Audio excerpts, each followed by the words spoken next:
नमस्कार मंडळी. लिंबू सरबत म्हटलं की बनवायला फार वेळ लागतो. मग त्याऐवजी आपण बाजारातले इतर सरबताचे प्रीमिक्स लिंबू सरबताऐवजी वापरतो. बाजारातील इतर प्रीमिक्समध्ये ते जास्त काळ टिकून राहण्यासाठी प्रिझर्वेटिव्ज वापरतात. पण आज मी तुम्हाला घरच्या घरी फक्त 2च साहित्यामध्ये लिंबू सरबतापासून प्रीमिक्स कसं बनवायचं हे दाखवणार आहे. तर चला वेळ न घालवता आता आपण व्हिडिओला सुरुवात करूयात.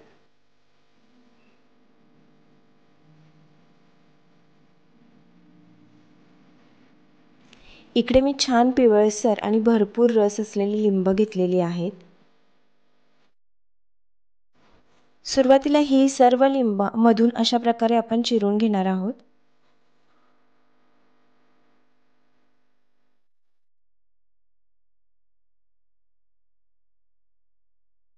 सर्व लिंब चिरून झालेली आहे. आता इकडे मी एक वाटी घेतलेली आहे. त्या वाटीमध्ये आपण या लिंबांचा रस काढून घेणार आहोत. लिंबू सरबताचा प्रीमिक्स बनवताना आपल्याला एकाच वाटीचं माप घ्यायचं आहे. तर ही जी वाटी घेतलेली आहे या वाटी भरून आपल्याला लिंबाचा रस इकडे लागणार आहे.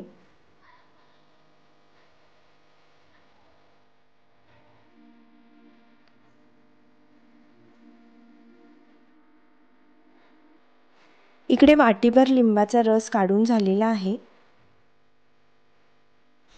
आता आपल्याला एक पसरट ताट घ्यायचं आहे आणि त्याच्यामध्ये आपण हा लिंबाचा रस घालून घेणार आहोत.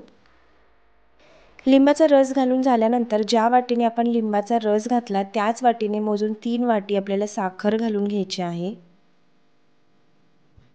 लिंबू आणि साखरेचं हे मिश्रण आपल्याला छान एकजीव करून घ्यायचं आहे. हे मिश्रण बनवण्यासाठी शक्य तितकं पसरट ताट आपल्याला इकडे घ्यायचं आहे. लिंबू आणि साखरेचं हे मिश्रण आपल्याला घरातच फॅनखाली वाळत ठेवायचं आहे. दुसऱ्या दिवशी हे मिश्रण तुम्ही बघू शकता थोडंसं घट्ट झालेलं आहे. आता हे मिश्रण खूप पसरट प्लेटमध्ये मी घातलं नव्हतं, त्यामुळे दुसऱ्या दिवशी हे मिश्रण मी 3 प्लेटमध्ये ट्रान्सफर करणार आहे. इकडे माझ्याकडे खूप मोठ्या साईजची ताटं अवेलेबल नसल्यामुळे मीडियम साईजच्या ताटामध्ये हे मिश्रण मी तयार केलेलं होतं. त्यामुळे तुम्ही जितकं पसरट ताटामध्ये हे मिश्रण घालाल तेवढ्या लवकर आपलं हे मिश्रण वाळणार आहे. आणि घरातच आपल्याला हे मिश्रण फॅन खाली किंवा मग ज्या खिडकीत वारं वगैरे येत असेल त्या खिडकीत तुम्हाला हे मिश्रण ठेवून द्यायचं आहे.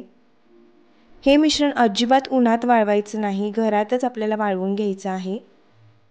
तर अशा प्रकारे जितकी पातळ लेयर शक्य आहे तितकी तुम्हाला करून घ्यायची आहे आणि हे मिश्रण वाळवून घ्यायचं आहे.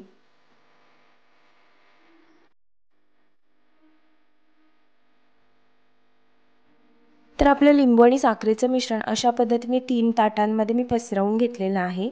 आता पुन्हा एकदा आपण हे वाळवून घेणार आहोत.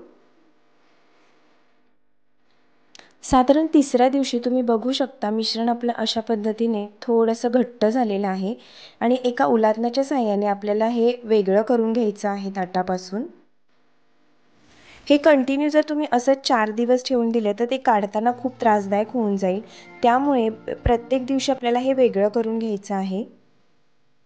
हे मिश्रण पूर्णपणे सुकायला साधारण 5 ते 6 दिवस लागतात, कारण आपण हे मिश्रण घरातच सुकवणार आहोत. तुम्ही जर कंटिन्यू फॅनखाली हे मिश्रण ठेवणार असाल तर एक साधारण 4 ते 5 दिवसात हे मिश्रण सुकून जाते. पण लिंबू सरबताचं हे मिश्रण मी दिवसभर फॅनखाली ठेवत होते आणि रात्री झोपताना हे मिश्रण पूर्णपणे झाकून ठेवत होते. त्यामुळे हे मिश्रण सुकण्यासाठी संपूर्ण 6 दिवस मला इकडे लागलेले आहेत. मिश्रण ताटापासून पूर्ण वेगळं करून झाल्यानंतर पुन्हा एकदा 2 दिवस आपण हे पूर्णपणे सुकवून घेणार आहोत. इकडे 6 दिवस झालेले आहेत आणि आपलं लिंबू साखरेचं हे मिश्रण आता पूर्णपणे ड्राय झालेलं आहे. तर तुम्हाला हे मिश्रण बनवण्यासाठी कमी जास्त वेळ लागू शकतो.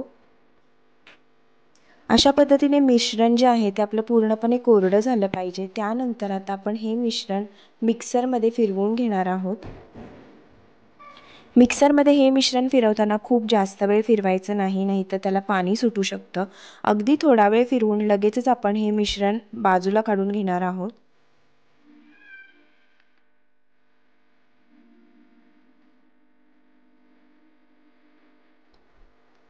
तर इकडे मिक्सरला आपलं मिश्रण फिरवून झालेलं आहे आणि छान बारीक अशी पावडर तयार झालेली आहे. तुम्हाला हवं तर मिश्रण मिक्सरमध्ये फिरवताना याच्यामध्येच तुम्ही मीठसुद्धा घालू शकता. पण जर तुम्हाला अंदाज येत नसेल तर लिंबू सरबत बनवतानाच डायरेक्टली मीठ टाकलं तरीसुद्धा चालेल. तयार लिंबू सरबताचं मिक्सचर मी एका एअरटाईट कंटेनरमध्ये काढून घेतलेलं आहे. शक्यतो लिंबू सरबताचं मिश्रण हे काचेच्या भांड्यामध्ये काढून ठेवा, म्हणजे ते जास्त काळ टिकेल. अगदी वर्षभरासाठी लिंबू सरबताचं हे प्रीमिक्स तुम्ही कधीही वापरू शकता. थोडी वेळखाऊ प्रोसेस असली तरी घरच्या घरी प्रिझर्वेटिव्ह्ज न वापरता अगदी 2च साहित्यात आपलं हे प्रीमिक्स तयार होतं. आणि प्रीमिक्सपासून अगदी 2 मिनिटात तुम्हाला कधी हवं तेव्हा तुम्ही लिंबू सरबत बनवू शकता. आजची लिंबू सरबत प्रीमिक्स सरबताची रेसिपी जर तुम्हाला आवडली असेल तर व्हिडिओला नक्की लाईक करा. व्हिडिओ तुमच्या मित्रपरिवाराबरोबर शेअर करायला विसरू नका. त्याचबरोबर चॅनेलवरती जर नवीन असाल तर चॅनेलला सबस्क्राईब करा आणि अशा छान छान व्हिडिओजसाठी बेल आयकॉनवरती प्रेस करायला विसरू नका, म्हणजे माझ्या व्हिडिओजचे अपडेट तुम्हाला मिळत राहतील. पुन्हा एकदा भेटूया अशा छानशा व्हिडिओमध्ये. तोपर्यंत बाय बाय.